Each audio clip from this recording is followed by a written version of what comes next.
কবি নজরুল ইসলামের বিদ্রোহী কবিতার একটি অংশ থেকে আমাদের আগামী দিনের অনুপ্রেরণা নিতে পারি আমরা। মহাবিদ্রোহী রণক্লান্ত, আমি সেই দিন হব শান্ত, যবে উৎপীড়িতের ক্রন্দন রোল আকাশে বাতাসে ধ্বনিবে না, অত্যাচারীর খর্গ কৃপান ভীম রণভূমি রণিবে না। দিল্লি নয়, পিন্ডি নয়, নয় অন্য কোনো দেশ, সবার আগে বাংলাদেশ। বক্তব্যের শুরুতেই মুক্তিযুদ্ধের মহানায়ক, মহান স্বাধীনতার ঘোষক শহীদ রাষ্ট্রপতি জিয়াউর রহমান বীর উত্তমকে গভীর শ্রদ্ধা করে স্মরণ করছি। সেই সাথে স্মরণ করছি ইতিহাসের আরেক উজ্জ্বল নক্ষত্র, গণতন্ত্রের মা, আপসীর নেত্রী বেগম খালেদা জিয়াকে। আমাদের সাথে মঞ্চে আরো উপস্থিত আছেন শহীদ জিয়া ও বেগম জিয়ার যোগ্য উত্তরসূরি, জুলাই জাতীয় সম্মেলন 2026-এর মাননীয় প্রধান অতিথি, গণপ্রজাতন্ত্রী বাংলাদেশের মাননীয় প্রধানমন্ত্রী জনাব তারেক রহমান। আরো উপস্থিত আছেন আজকের এই সম্মেলনের সম্মানিত সভাপতি, জাতীয় সংসদের মাননীয় চিফ হুইপ জনাব নুরুল ইসলাম মনি এমপি। মঞ্চে উপস্থিত মাননীয় মন্ত্রীবৃন্দ, আমার সামনে উপবিষ্ট সংসদ সদস্যবৃন্দ, তিন বাহিনীর সম্মানিত প্রধানগণ, অন্যান্য নিরাপত্তা ও আইন শৃঙ্খলা রক্ষাকারী বাহিনীর প্রধানগণ, বাংলাদেশে নিযুক্ত বিভিন্ন দেশের সম্মানিত রাষ্ট্রদূত, হাই কমিশনার ও কূটনৈতিক মিশনের সদস্যবৃন্দ, জুলাই আন্দোলনের শহীদ পরিবারের সম্মানিত সদস্যবৃন্দ, আন্দোলনে আহত বীর যোদ্ধাগণ, বীর মুক্তিযোদ্ধাগণ, বিচার বিভাগ, সশস্ত্র বাহিনী ও বেসামরিক প্রশাসনের সম্মানিত প্রতিনিধিবৃন্দ, দেশ বরেণ্য অতিথিবৃন্দ, রাজনৈতিক, সামাজিক, সাংস্কৃতিক ও পেশাজীবী অঙ্গনের বিশিষ্ট ব্যক্তিবর্গ, প্রিন্ট, ইলেকট্রনিক ও অনলাইন গণমাধ্যমের সম্মানিত সাংবাদিকবৃন্দ এবং সারা দেশ থেকে আগত আমার শ্রদ্ধেয় ভাই ও বোনেরা, আসসালামু আলাইকুম রহমতুল্লাহি ওয়া বারাকাতুহু। আপনাদের প্রত্যেকের প্রতি জানাই আন্তরিক শ্রদ্ধা, অকৃত্রিম ভালোবাসা এবং উষ্ণ শুভেচ্ছা। আজকের জুলাই জাতীয় সম্মেলন শুধু একটি আনুষ্ঠানিক আয়োজন নয়, এটি আত্মত্যাগের প্রতি জাতির গভীর শ্রদ্ধা নিবেদনের এক মহিমান্বিত আয়োজন এবং আগামী বাংলাদেশের প্রতি আমাদের সম্মিলিত অঙ্গীকার পুনর্ব্যক্ত করার এক ঐতিহাসিক মুহূর্ত। একটি জাতির জীবনে কিছু দিন আসে যা শুধু ক্যালেন্ডারের একটি তারিখ নয়, কিছু দিন আসে যা ইতিহাস হয়ে যায়, কিছু দিন আসে যা প্রজন্মের পর প্রজন্ম মানুষের বিবেককে জাগিয়ে রাখে। জুলাই তেমনই একটি নাম। প্রিয় ভাই ও বোনেরা, আজ থেকে 2 বছর আগে এই বাংলার মাটি এক অভূতপূর্ব সময়ের সাক্ষী হয়েছিল। সেদিন কোমল হাতে প্ল্যাকার্ড ছিল, কিন্তু সেই হাতের সাহস ছিল পাহাড়ের চেয়েও দৃঢ়। সেদিন বুক ছিল নিরস্ত্র, কিন্তু সেই বুকের ভেতরে ছিল স্বাধীন মানুষের অদম্য শক্তি। সেদিন রাস্তায় শুধু মানুষ ছিল না, রাস্তায় নেমে এসেছিল একটি জাতির বিবেক।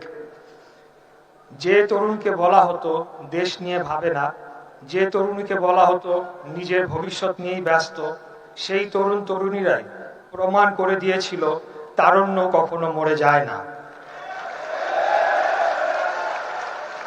দেশ ডাকলে, মানুষ ডাকলে, ন্যায় ডাকলে বাংলাদেশের তারুণ্য সাড়া দিতেই জানে।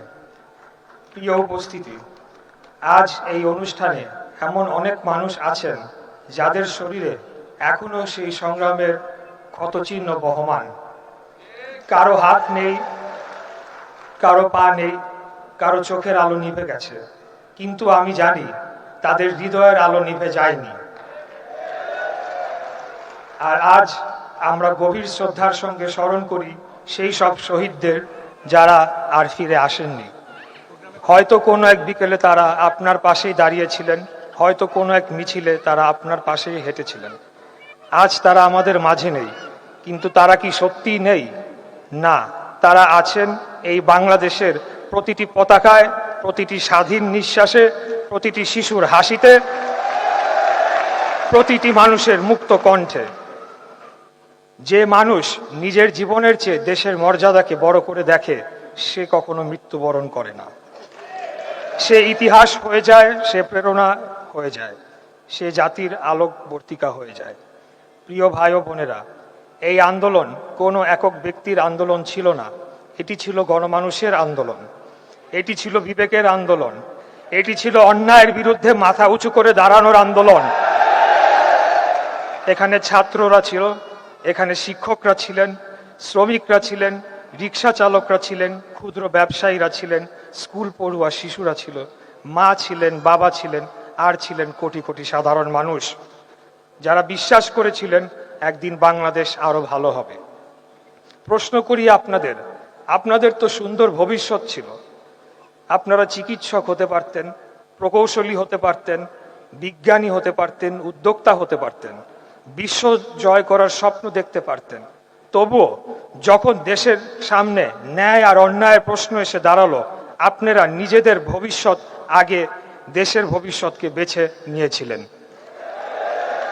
এই আত্মত্যাগী ইতিহাস লেখে, এই সাহসী একটি জাতিকে মাথা উঁচু করে দাঁড়াতে শেখায়।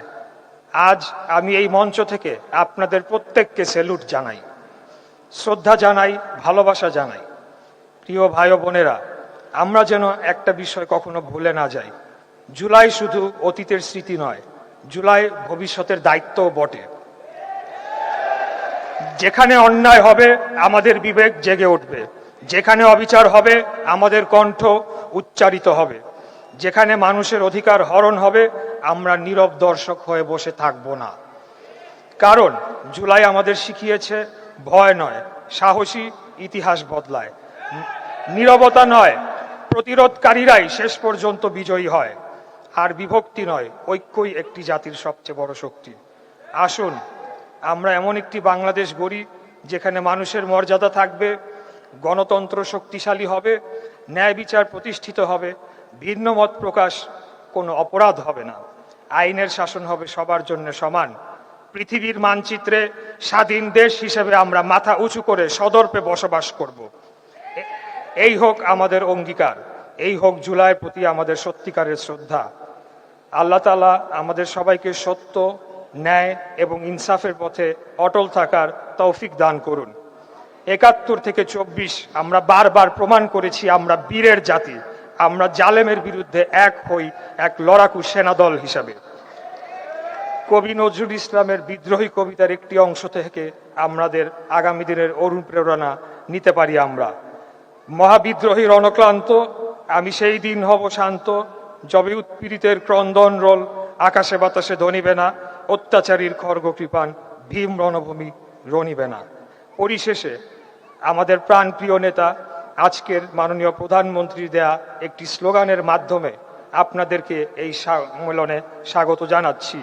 দিল্লি নয়, পিন্ডি নয়, নয় অন্য কোনো দেশ, সবার আগে বাংলাদেশ। আসসালামু আলাইকুম।